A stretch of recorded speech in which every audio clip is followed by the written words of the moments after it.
The Luncheon by William Somerset Maugham. The story begins with the author meeting a friend at the theatre.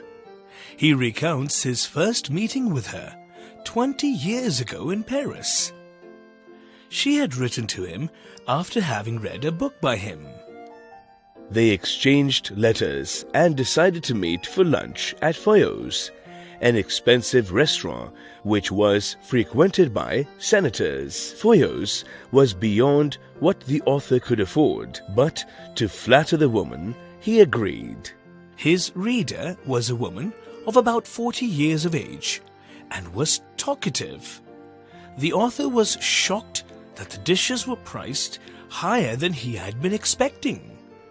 His guest said, "I never eat anything for luncheon," but eventually replied, "I wonder if they have any salmon." And then, "I never eat more than one thing unless you have a little caviar.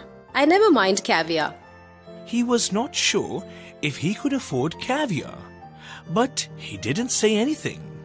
Instead, he chose the cheapest dish on the menu for himself. He still remembers her response to what she would like to drink. "My doctor won't let me drink anything but champagne." He then ordered half a bottle of champagne for her, while casually mentioning that his doctor had forbidden him from having champagne. While she had talked to him about art, literature, and music, his mind had been busy worrying about the bill. When their food was delivered, salmon for her and a mutton chop for him, she commented that he must not eat such heavy meals for lunch. "Why don't you follow my example and just eat one thing?" When the waiter brought the menu again, she waved it aside, saying though she didn't want to eat anything, she could try some asparagus. "I should be so sorry to leave Paris without having some of them." Asparagus was an expensive item, but he couldn't deny his guest. Earlier, the author worried that he would not be left with enough money for the remaining month. But as lunch progressed, he grew increasingly unsure of whether he had enough money to pay for that day's lunch. He thought to himself that if he did not have enough money, he would pretend that his wallet had got stolen on the way, or he would leave his watch as a promise of deferred payment. After their meal, the author asked her for coffee, to which she agreed.